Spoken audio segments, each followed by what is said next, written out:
Irritability মানে কি? Irritability মানে হচ্ছে খিটখিট করা, চ্যান করা, ঝনঝন করা, মানে বাসার মধ্যে খালি গ্যাঞ্জাম লাগায় রাখে না, রাগারাগি করে, রাগ চলতে থাকে, ইরিটেবিলিটি, ভয়াবহ রকমের ইরিটেবিলিটি। ইরিটেবিলিটি মানে খিটখিট করা। এখান থেকে কি হয়? এই খিটখিটের সাথে কি যুক্ত হয়? এই খিটখিটের সাথে সাংঘাতিক রকম সেন্সিটিভিটি যুক্ত হয়। অসম্ভব রকম সেন্সিটিভ থাকে, কথা ছোঁয়ানো যায় না। কি করা যায় না? কথা ছোঁয়ানো যায় না। হিপার সালফারকে কথা ছোঁয়ানো যায় না। নাক্স তো কথা শুনেই না, হিপার সালফারকে কথা ছোঁয়ানো যায় না। ঠিক আছে? এবং স্লাইটেস্ট কারণে হিপার সালফার কি হয়? ইরিটেট হয়। ঠিক আছে? অত্যন্ত স্লাইটেস্ট মানে কারণে। হ্যাঁ, এবং প্রচুর পরিমাণ ক্রস থাকে। ক্রস মানে হচ্ছে কি? মানুষের ভুল দ্বারা মানুষের সাথে অযথা পিটপিট করা, মানুষের সাথে লাইগা পড়া। ঠিক আছে? ক্রস মধ্যে থাকে না? প্রচন্ড ক্রস থাকে। হিপার সালফার প্রচন্ড রকম ক্রস থাকে। ক্রস থাকে আরেকটা রেমেডি কি? ক্যালিকার্বনিকাম। ওটাও খুব ক্রস থাকে, খুবই ক্রস থাকে। কিন্তু ক্যালিকার্বনিকাম যেটা হয়, ক্যালি গ্রুপটাই কি হয়? ক্যালি গ্রুপটার মূল কথা কি? ক্যালি গ্রুপটার মূল কথা হচ্ছে ক্যালি গ্রুপ রিজার্ভ থাকে। যেমন ক্যালি গ্রুপ কি থাকে? রিজার্ভ থাকে। হিপার সালফার রিজার্ভ থাকে না। কেন থাকবে না? কারণ হিপার সালফারের মধ্যে কি আছে? টিউবারকুলার মায়াজন আছে। হিপার সালফারের মধ্যে সিফিলিটিক মায়াজন আছে। সিফিলিটিক মায়াজন এবং সোরিক মায়াজন এক জায়গায় হইয়া সে টিউবার ইয়া সে ইয়া ইয়া সরি কি বলতেছি, টিউবারকুলার মায়াজন এবং সোরিক মায়াজন এক জায়গায় হইয়া সে সিফিলিটিক মায়াজমে টার্ন আউট করছে। তাহলে আপনি এই পুরা ফিচারটাই কোথায় পাবেন? হিপার সালফারকে পাবেন। আমাকে ক্ষমা করবেন, আজকে আমি মায়াজম বলতেছি, কারণ মায়াজম ছাড়া হিপার সালফার বোঝানো সম্ভব না। ওই ম্যাটেরিয়াল দিয়া যেভাবে বোঝানো এটা সম্ভব না, কারণ এই রেমেডিটা অনেক ডিপ রেমেডি। হম আপনাদের সাথে মায়াজম করা ঠিক না, কারণ এটা একটা বেসিক রুট। এখানে মায়াজম করলে সমস্যা। আচ্ছা, এরপরে হচ্ছে, এটা হচ্ছে মারাত্মক ব্যাপার। হ্যাস্ট। হ্যাস্ট মানে কি? অসম্ভব রকম তাড়াহুড়া করা। মেলাইস মানে কি?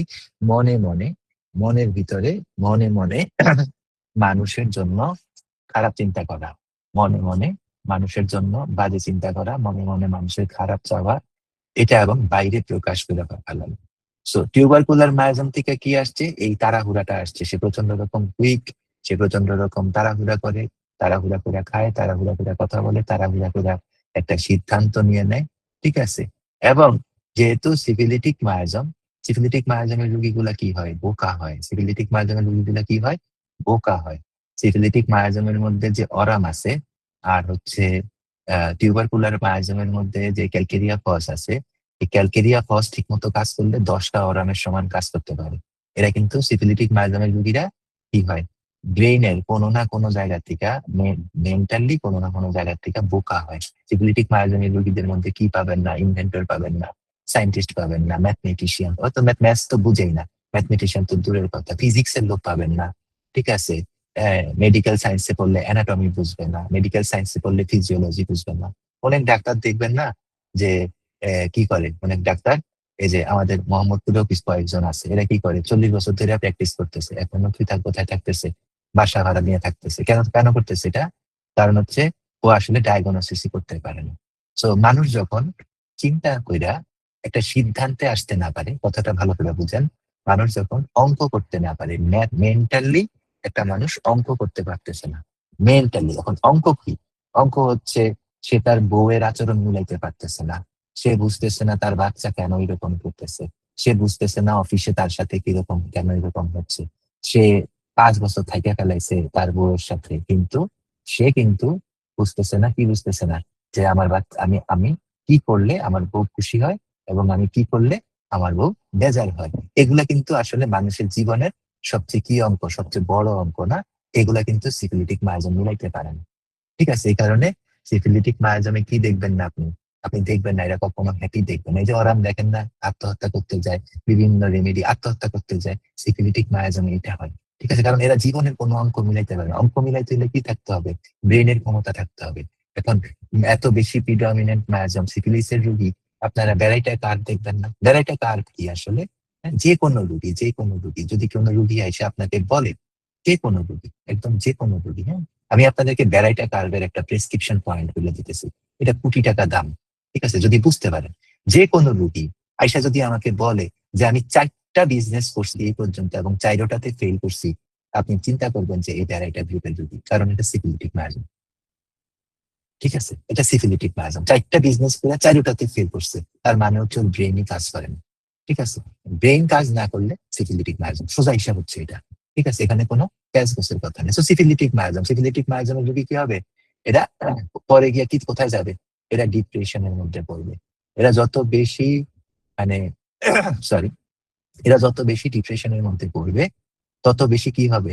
এদের নিজেকেও মাইরা ফেলতে ইচ্ছা করবে, বউরে তালাক দিতে ইচ্ছা করবে, বাচ্চারে লাথি মেরে বিছনা দিয়া বিল্ডিং থেকে ফালায় দিতে ইচ্ছা করবে এবং মানুষে মাইরা ফেলতে ইচ্ছা করবে। সো হিপার সালফার এই জিনিসটার মধ্যেই পড়ে। হিপার সালফারের রোগে কিন্তু খুব বেশি ব্রিলিয়ান্ট হয় না। আর সিফিলিটিক রোগী কখনোই ব্রিলিয়ান্ট হবে না। আপনি মার্কর, মার্কসল, তারপরে হচ্ছে সিফিলিনাম, হুম? এটা দেখবেন। আমি একটা রাজমিস্ত্রি ছিল, রাজমিস্ত্রি বহুত কষ্ট করে আমাকে দেখাইতে আসছিল। উনি আমাকে একটা কথা বলছিল যে, "আমি ৩৫ বছর ধরে কাজ করি, কিন্তু এখনো আমার ওস্তাদরে আমার লাগে।" আমি বলছিলাম, "কেন লাগে?" তো বলছিল যে, "আমার ওস্তাদরে আমার লাগে কারণ আমি বিল্ডিং এর হিসাব মিলাইতে পারি না।" সে কিন্তু রাজমিস্ত্রি। ঠিক আছে? ওই সময়ে মানে সেই ১৮ সালে তার অ্যা পার ডে তার ইনকাম হচ্ছে ৳১২০০-১৩০০ সে যদি কাজ করে। ঠিক আছে? সো সিফিলিটিক রোগীরা কখনো কি করতে পারে না? তারা জীবনের হিসাব মিলাইতে পারে না। বউর সাথে হিসাব মিলাইতে পারে না, সন্তানের সাথে হিসাব মিলাইতে পারে না, ব্যাংকের হিসাব মিলে না, হ্যাঁ? মানুষের সাথে সম্পর্কের হিসাব মিলে না। এটা হচ্ছে হিপার সালফারের ভিতরের কথা। কেমন? এবং সিফিলিটিক রোগীরা কি হয়? সিফিলিটিক রোগী ২ রকম হয়। একটা হচ্ছে মার্কসলের মতো হয়, হ্যাঁ? মার্কসলের মতো রোগীরা কি হয়? এরা কিছুটা বুদ্ধি রাখে, কিন্তু এরা প্রচন্ড রকম ভিতরে কি হয়? প্রচন্ড রকম রাগ ধরে রাখে। হুম? মাকসলের রোগীরা যখন বউরে পিটাবে, তখন মাকসলের রোগীরা যখন বউরে পিটাবে বা বাচ্চারে পিটাবে, তাইলে বাচ্চার মৃত্যু পর্যন্ত বাচ্চাকে পিটাবে। বউরে মৃত্যু পর্যন্ত বউকে পিটাবে। এটা মাকসলের রোগীদের একদম সবচেয়ে ইম্পোর্টেন্ট ট্রেট মনে করতে পারেন। ঠিক আছে? যেকোনো রোগী যদি বলে যে, "আমি একটা মানুষরে অজ্ঞান হয়ে যাওয়া পর্যন্ত পিটাইছি। আমি একটা মানুষরে একদম ইয়ে করা পর্যন্ত পিটাইছি।" Think of মাকসল। ঠিক আছে? হ্যাঁ, কারণ জ্ঞান থাকে না। হ্যাঁ, জ্ঞান থাকবে কখন? জ্ঞান থাকবে কার? সবচেয়ে বেশি জ্ঞান থাকবে সাইকোটিক মায়াজমের। তারপরে জ্ঞান থাকবে কার? টিউবারকুলার মায়াজমের। হ্যাঁ? আর পিটাবেই না কে? পিটাবে না সোরিক মায়াজম। কেন পিটাবে না? কারণ পিটাইলে ওর অনেক ধরনের ক্ষতি হবে। তার ইগো মানুষে জানবে না? ইগো আসবে, মানুষে জানবে তার ইগো লস হবে। ওটা সোরিক মায়াজম। সো এইভাবে ভাবতে হবে আরকি। ওকে। এখন আসেন, প্রচন্ড রকম অ্যাংরি থাকে, প্রচন্ড রকম রাগ থাকে। কারণ ওই যে সিফিলিটিক মায়াজম, একটা কথাই বারবার বলতেছি। এবং ওই সিফিলিটিক মায়াজমের কারণেই এদের কি হয়? এদের সাংঘাতিক রকমের একটা ডিপ্রেশন তৈরি হয়। কেন ডিপ্রেশন তৈরি হয়? কারণ ওই যে আমি আপনাদেরকে বললাম একটু আগে, ব্রেইন তো কাজ করে না। ঠিক আছে? সিফিলিটিক রোগীদের কি পাবেন না? এরা জীবনে অঙ্কে ভালো করবে না। আমি বলে দেই আপনাদেরকে। এদেরকে আপনি বইসা এই যে আমরা যখন 9-10 এ পড়তাম, আমাদের কিছু ক্লাসমেট ছিল। এরা তখন তো আমাদের ইংলিশ সেকেন্ড পেপার, তারপরে উম ম্যাথ অনেক কঠিন ছিল। হুম? তো তখন দেখতাম যে এরা সারাদিন বইসা পড়তেছে কিন্তু ইংলিশ সেকেন্ড পেপারে পাস করতে পারতেছে না। এরা অঙ্কে ভালো করবে না। সিভিলিটিক রোগীদের খুব ইম্পোর্টেন্ট এরা অঙ্কে ভালো করবে না। এবং জীবনে যত বেশি সময় সামনে আসবে, তত বেশি কি হবে না? জীবনের হিসাব ভালো হবে না। হুম? জীবনের হিসাব ভালো হবে না। কেমন? হ্যাঁ? এই কারণে আর্সেনিক কিন্তু সিফিলিটিক মায়াজমে না। এই যে কেনদের যে কথা যে আর্সেনিক সিফিলিটিক মায়াজমে না, আর্সেনিক সিফিলিটিক মায়াজমে না। আর্সেনিকের মতো কাজের লোক মানে জীবনে উন্নতি করার কাজের লোক পৃথিবীতে খুব কম আছে। ঠিক আছে? আর্সেনিক আসলে ক্যান্সার মায়াজমে। সো ওকে, গেল এটা। তো প্রচুর পরিমাণ কি হবে?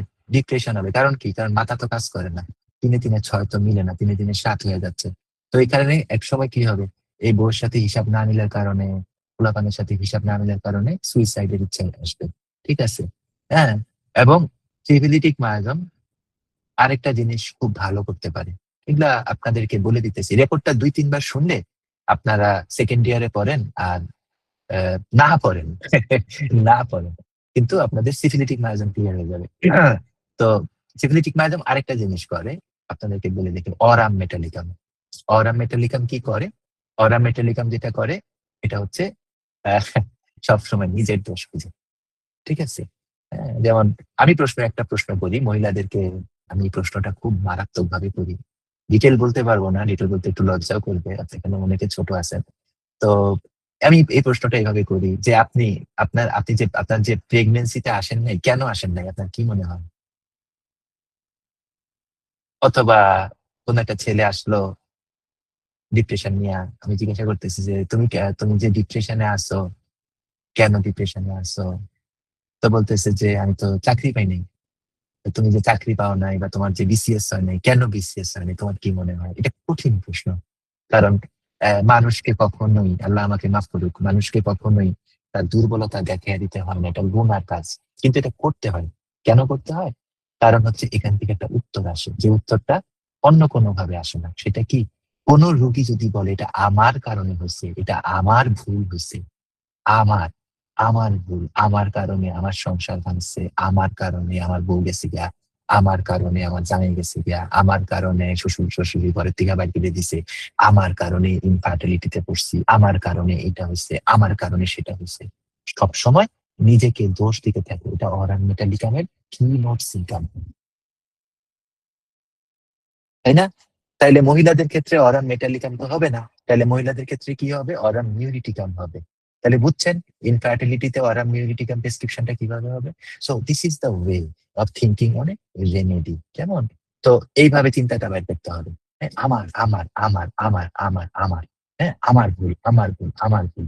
এক মহিলারে জিজ্ঞাসা করছি, এই মহিলা এত, এত হার্ট হইছে ২ ঘন্টা আমার সাথে কথা বলছে। আমি উনার ২ ঘন্টা কথা উনার মধ্যে দিয়া কষ্ট তো না ২ ঘন্টা একটা মানুষের সাথে বইসা কথা শোনা অনেক কষ্ট। তো অনেক কষ্ট হইছে। আমি জিজ্ঞাসা করছি যে, "আপনার হাসব্যান্ড পালাইয়া চইলা গেল কেন?" আমার দোষে গেছে, আমার দোষে গেছে। এবং এই ২ ঘন্টা ধইরা উনি উনার এই ১৩-১৪ বছরের পুরা কাহিনী উনি বলতে শুরু করল। উনি কোন সময় উনার হাসব্যান্ডের সাথে কি করছে। এভরিথিং, এভরিথিং, এভরিথিং উনি বলতে মানে শুরু করল। সো এটা হচ্ছে অরাম মেটালিকামের ডিসপোজিশন। এটা হচ্ছে অরাম মেটালিকামের ইচ্ছা আরকি। ওকে? ওহ! আচ্ছা। তো আমার দোষ খুঁজতে নিজের পুরানো ইয়েগুলা বাইর করে নিয়ে আসে। দোষগুলা বাইর করে নিয়ে আসে। তার সাথে কে কি করছিল এগুলা বাইর করে নিয়ে আসে। স্পেশালি বিপাকীটা বাইর করে নিয়ে আসে। আর কি হয়? ডিপ্রেশন এর আগের স্তরে চলে যায়।